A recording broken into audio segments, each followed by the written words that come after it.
The movie industry has been deep diving into geek culture lately with well-made movies and mainstream appreciation, but let's not forget how the egos of those who make a true cinema treated those movies like trash before the peak of interest. Now in my unabridged script, I would break down the best Zelda game to adapt, Skyward Sword, catering to the right audiences and the current geek movie landscape, but the original video became a movie itself, which I don't have the time to complete. So let me know if you want me to finish the unabridged version with all the extra art, story and editing as I originally intended, but for now, here's my pitch for how the first live-action Zelda movie should go. Starting off, instead of Fi, Hylia narrates the opening cutscene talking about the protection of the Triforce, the war with the demons, and how Skyloft was sent into the clouds. Link is woken up by the big blue burb, and after a montage of seeing him explore the island and grabbing a sword, he meets Zelda as per usual, where she proceeds to throw him off the island. But they then get a tip-off from Fledge that Groose jacked his Loftwing. They interrogate Groose, go get back Link's Loftwing, and discuss having visions and a call to the surface on the way back to the ceremony, where Link absolutely smashes it.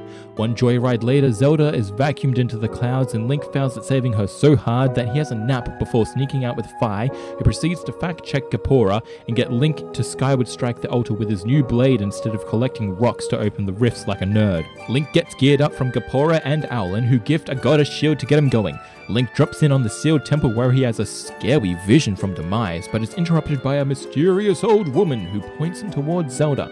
Link cuts through the Farron forest to find out Zelda's taking a bath in the shrine. Jumping at the chance to save her, Link cuts his way through the abandoned temple with his trusty beetle. However, he gets distracted fighting his new best friend and just misses Zelda. But he can still strike that altar and get a new gift, the Fire Shield earrings. Sorry Silent Realm fans, gotta cut the fat. Blasting into Eldin where he and Fi have a bonding moment over facts about the surface, Link almost blows himself up before the Mogmas stop him and tell him where they saw a mysterious person clad in black. Link then saves more Mogmas to get some gloves and finds Impa, who throws some shade. Link gets motivated enough to murder so many bokoblins that they try to escape his wrath, in turn opening the temple for him. Inside, he bonds with the Mogmas who tell him Zelda was kidnapped, kills some Lizalfos, and gets some bombs before entering a blinding white rage after seeing his Zelda was chained up, to which he beats a flaming boulder to death while Girahim taunts him before bouncing. Link gets told to get good and misses out on another Zelda reunion, strikes that altar to get some claw shots and makes a vertical retreat once more. Zapping over to the Lanayru desert mine, Link gets more facts from Fire on how it used to be a lush paradise. Link rescues a droid who upgrades his beetles and has a lovely chat about history with a Goron. After navigating the ruins, Link opens up the mining facility as he is told it's the way to Zelda's last stop, the Gate of Time. Link breezes through the past and present of the facility after getting the gust bellows and plays pest control, getting rid of a scorpion infestation. Finally, he is reunited with Zelda, but it is cut short by Girahim. Out of patience, Link grabs Girahim with the claw shots as Zelda throws him a new harp. The Gate of Time explodes and Girahim escapes. Link hops back over to the sealed temple to play a harp and find out he still has music theory to learn, so he gets a lesson from Gapora and together they work out how to summon the light temple without a horny droid side quest.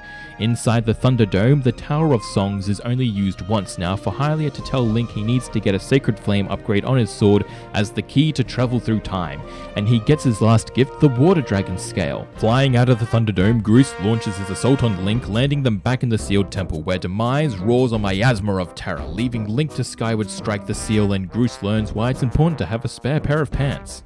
After some dragon lore from the old woman, Link makes his way to the not flooded and pleasantly weathered Farron Woods to go for a dive to scare some seahorse people into letting him help the water dragon Farron.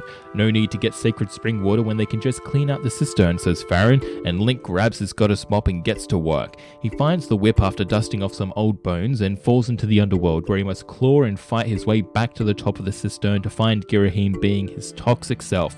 But when Link defeats the cursed Coloctus this time, Farron meets him at the top to teach him a song that activates the sacred flames. That's right, we're not going to double dip for songs, this is the hero song quest as well.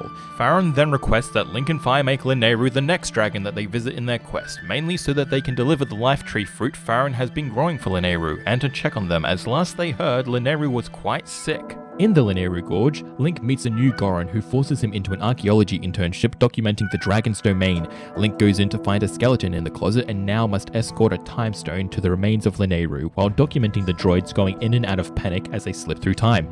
Definitely not eerie at all. Healing Lineary teaches Link some new bars and gets the Hylian shield as a tip for his Uber delivery services. He is escorted to the docks after completing his Goron internship, where Link recruits Skipper because he has access to a means of not walking through the desert. But wait, it's minecart time. Let's get those sea charts and raid a ghost ship. After defeating the leader of the mutiny, Link uses his newfound bow to kill the already dead pirates throughout time and destroy the ship by calling a one-eyed tentacled freak. He drops those new tunes and Fi gets that fire beach tan. Flying over Eldon, Link's Loftwing gets Kentucky Fried as he's blasted by the boom zone of an erupting volcano. Link has been stripped of armor and items as he is stuck in monster prison to rot forever. But not really, as he gets out with help from a Mogma friend, and Link has to go through a montage of getting back his items with a little of, dare I say, mischief and fun thrown in. Now with most of his items returned, he steals back his sword and just mows down the hordes of enemies as if they were grass-hiding rupees, and kills so many that he winds up with all of his items back and in front of Eldon the Dragon, who is taken aback by the big time stabbing that just happened and gives the adrenaline-filled twink the next song and lets him into the temple. Link bonds over treasure hunting with more Mogmas, punches lava, gets some Mogma mitts, and takes a shortcut through the temple, digging his way to freedom past all the obstacles stopping him before. Link is finally able to put Girahim in his place as he runs off crying about how his dad could beat up Link's dad. Link unlocks the flame that gets him a golden ticket to the past, along with all the markings proving he has courage, wisdom, and power to spare. Back at the sealed temple, Groose is making the Groosinator more Groose-tastic while Link journeys to the past to see Impa and the fresh battlefield. Once again, Link is reunited with Zelda, but this time with a heavy lore drop. Zelda lays it all out with her being Hylia, playing on Link's emotions to complete trials and how there is a two-part plan in which she needs to complete by isolating for thousands of years, and Link needs to get the Triforce and wish for the demise of Demise, with the last key to the Triforce being the Sky Spirit, Levias. Link goes back to the future to find Demise is out of bed past bedtime and needs to be sealed with the freshly blessed Master Sword. Battle begin! Link is flung at high speed to slap Demise down, and Groose catches the falling Link to feed his character arc. Don't forget the cool sword thing. Link then busts into a meeting with Gapura and Alan to drop some hot tea, and they help him go Levias hunting. So Alan, who is an experienced bird pilot, suits up and gets Pippet to help as they bait Levias out with some hot pumpkin soup, which Pippet picked up on the way, and they take him down as a team, curing him of parasites. Yay! Link gets a lift back to Skyloft while having a sing-along with Levias and the Dragons to reveal the Silent Realm, a hardcore place for hardcore kids, where you get no fire holding your hand and you just have to survive. Well, Link survives physically at least, with a fancy stone in hand. Fi now gives the message that they must offer it as tribute to the goddess, so they use the same chamber Fi was found in, and the Skykeeper's unlocked and ready to be raided. Here's the biggest area of change, as it ain't no memory lane dungeon room Rubik's Cube anymore. This Skykeep is made with grueling trials to push Link to earn the Triforce. Room 1, Darkness. As Link enters and the door slams shut, he is met with darkness, and voices that sound like Zelda, many voices, that are trying to get him to give up because he should rest, or stay with her, or because he is weak. With the courage to push through, he focuses on his memory of her that gives him hope, and hears the one voice asking him to wake her up, leading him to the light. And into room 2, not a boss rush, but 3 bosses at once, Scaldera, Tantalus, and Koloktos. Link is pushed to his limits here, having to endure pain and power through with what little stamina he has, until each one falls. And once they do, he is on to room 3. It is ornate and somewhat reflective, and as he walks towards the closed stone door, his shadow arises and he must fight against himself. Easy enough considering he just defeated 3 bosses, but it takes wisdom to see it is reflecting his own attacks, his anger, and his actions right back at him. So once he walks past, he hears the door open, and as he turns, the bones that took over his shadow fall with a whisper in the wind, hinting at this being Hylia's previous hero.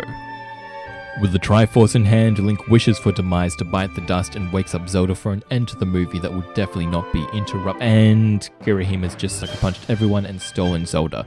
Great! Link does the time warp again as he destroys countless undead swarms raised by Girahim, who is busy doing a ritual.